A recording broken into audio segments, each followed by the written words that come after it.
Jadi kalau lagunya cinta gitu kan, aku jadi ingat itu. Apa bedanya sopir, satpam, mantu dengan Gus Miftah? Apa tuh Gus? Sopir jaga jarak. Satpam jaga malam. Calon mantu jaga image. Gus Miftah jaga cintanya kepada Anies Baswedan. Ampun.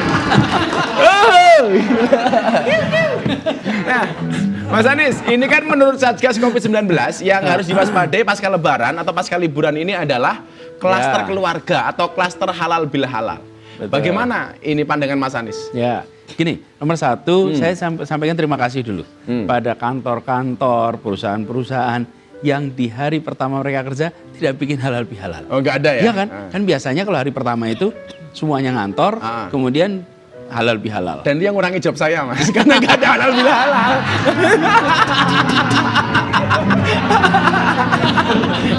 Aduh, mesake ya. Mesake.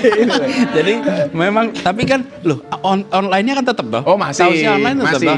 Yang belum tak lihat jadwal yang belum Pemprov Pemprov DKI. DKI. Siap. Aku belum. Aku ya wis batin. Nanti khotbah lah. Siap. Jadi nomor satu halal bihalal. Halal bihalal itu tidak ada. Kemudian yang kedua klaster keluarga. Nah, ini juga sebetulnya saya mau jelaskan. Kenapa tuh kok liburan itu bermasalah? Sebetulnya bukan liburannya yang bermasalah. Masalahnya itu pergi bareng-bareng naik mobil itu yang bermasalah. Oke. Jadi kalau liburan di rumah aja. Tapi gini sekarang bayangkan ya. Kalau 500.000 mobil keluar dari Jakarta. Dari Jakarta. Apalagi kalau lebaran tuh bisa sampai 2 juta mobil. Kalau nggak disekat ya. Keluar. Oke. Nah sekarang bayangkan 500.000 mobil pergi, satu mobil isinya 5 orang. Terus perjalanannya 5 jam sampai 7 jam, 8 jam. Di dalam mobil. Dan kalau dalam mobil pasti nggak pakai masker. Nah sekarang kalau ada satu terpapar, 5-5-nya hampir pasti kena. Hampir pasti. Wong ruangnya kecil, tertutup AC ya kan? Nggak ada angin dari luar. Nah, terus nanti dia sampai di lokasi tujuan, dia akan ketemu keluarga yang lain, 5 ini nularin semuanya di situ. Betul kan? Siap. Nah, nanti ketika pulang lagi ke Jakarta, mereka di perjalanan juga sama. Oke. Apalagi kalau jumlah yang ke Jakarta lebih banyak. Jadi saya sering mengatakan bahwa masalahnya itu bukan liburnya, tapi karena kalau orang Jakarta libur itu artinya pada bepergian keluar kota. Satu mobil. Rame-rame satu mobil. Nah kalau mudik satu bis. Satu bis. Maka Satu beruntunglah kereta. kalian yang tidak punya mobil. Bersyukur. Oh, itu nggak punya mobil.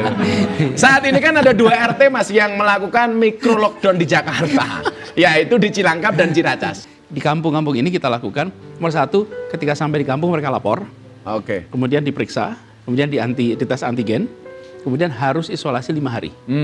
Nah, kemudian positif atau negatif tetap isolasi 5 hari. Tetap isolasi. Ya, kemudian yang positif dibawa ke Wisma Atlet untuk isolasi. Isolasi. Nah, jadi di kampung ini juga mereka begitu, kemudian kampungnya semua warga yang pulang diminta untuk isolasi dulu di sana. Dan ini umumnya ditaati oleh seluruh kampung. Oke. Karena mereka udah kapok, Mas. Iya udah. Kapok kalau harus menjalani seperti yang pernah dialami di bulan Sebelumnya. Desember Januari, itu. Februari. Nah, kita dengan cara begitu, alhamdulillah bisa menekan. Kemarin kan angkanya sampai 26.000. Sekarang 9 ribuan. Mudah-mudahan nanti tidak nambah lagi. Itu kan micro lockdown diatur dalam instruksi gubernur. Mekanisme gimana, Mas? Jadi mekanismenya begitu ditemukan lebih dari 5 kasus dalam satu RT, maka diputuskan untuk dilakukan penutupan. Yang memutuskan siapa? Pak Lurah bersama dengan Babinsa, Babin Kamtipmas, RT RW memutuskan untuk melakukan pembatasan micro lockdown. Nah, jadi keputusannya nggak lagi di wali kota atau di gubernur, keputusannya sudah langsung di lurah, kelurahan bersama dengan Babim Kamtipmas dan Babinsa. Nah, kemudian dijaga sama-sama. Nah, mereka yang kemudian isolasi juga dibantu oleh lingkungan. Kebutuhan makannya, kebutuhan pokoknya itu dibantu oleh lingkungan. Dia gotong royong. Gotong royong Kan ini demi kebaikan. Ya. Loh, kalau mereka tidak penuhi kebutuhannya, mereka keluar belanja, mereka keluar ke warung, lah nulari toh. Nah kalau pengen nggak ketularan, ya dibantu. Jadi COVID malah kita belajar berpancasila, Mas. Gotong royong. Gotong royong. Manusia itu makhluk sosial. Karena bisa jadi rezeki kita tergantung orang lain. Rezeki guru dari murid. Rezeki dokter dari orang sakit. rezekimu dari acaraku. Iya kan? Kalau rezekinya Gus Miftah dari mana? Langsung dari Allah Subhanahu wa taala. Mas, ini kan ada mutasi virus baru corona dari India. Ditemukan bahkan di Jakarta. Ada beberapa kasus lah. Bagaimana perkembangannya? Sejauh ini terkendali. Terkendali itu artinya terdeteksi, kemudian orangnya diisolasi, lalu dilakukan tracing kepada orang-orang yang berinteraksi dan dipastikan tidak menjadi penyebaran. Oke. Nah, memang ini mengkhawatirkan karena penularannya lebih cepat daripada varian-varian yang dulu Yang pernah mutasi ada. India ini, Mas? Betul. Oh. Nah, itulah sebabnya kenapa beberapa negara sempat melakukan penutupan secara masif karena mereka menemukan varian ini di negaranya. Nah, kita di Jakarta ada beberapa yang kemudian, tapi alhamdulillah sejauh ini terkendali. Nah, tinggal kita harus memastikan saja siapapun yang merasa memiliki gejala, kemudian ini pertama kali ya ketika kita menemukan yang bersangkutan itu seorang dokter. Yang kena pertama kali? Ya. Kemudian yang bersangkutan itu tes PCR, hasilnya negatif. Tapi dia merasakan gejalanya. Nah, karena dia dokter dan dia ngerti kasus COVID, langsung dia bilang ini COVID, tapi tidak terdeteksi oleh PCR yang biasa. Lalu dilakukanlah pendalaman. Nah, dari pendalaman itu kemudian ketahuan. Untung yang kena dokter, Mas. Pertama kali. Ini Gus tahun lalu ya. Bulan Januari kami itu sudah sebarkan ke rumah sakit gejala, waktu itu namanya pneumonia Wuhan. Pneumonia Wuhan. Waktu itu kita belum ada nama COVID. Belum ada SARS-CoV. Kita tahunya masih pneumonia Wuhan. Dan itu cara kita untuk mendeteksi awal. Karena itu kita di awal itu agresif mencari.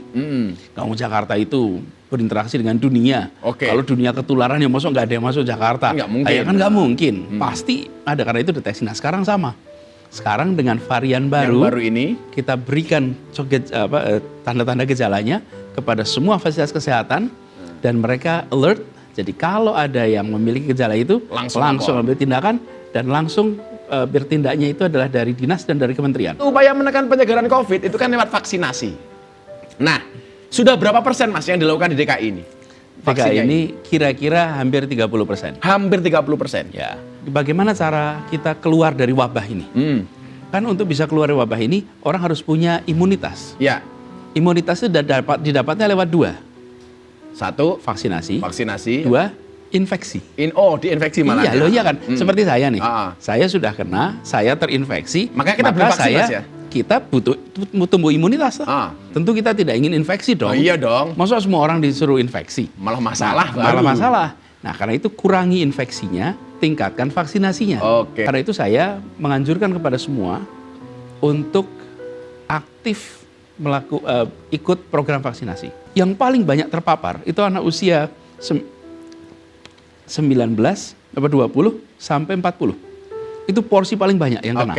Karena ini yang paling nggak tahan di rumahnya. Iya kan, anak umur 20-an. Bentar, Mas. Ngomong anak muda yang meninggal. Ini kan kemana ada seorang pemuda nih meninggal setelah sehari divaksin AstraZeneca itu. Lah itu gimana itu, Mas? Jadi gini, pertama ini semuanya dalam investigasi.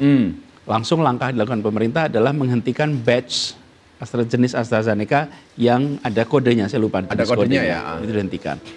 Tapi begini, saya harus sampaikan bahwa secara umum kasus itu bisa terjadi.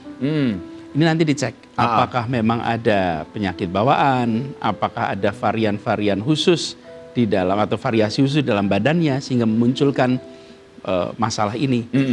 Kalau memang penyebabnya adalah vaksin, mungkin jumlahnya bisa lebih banyak. Nah, apa langkah yang dilakukan DKI?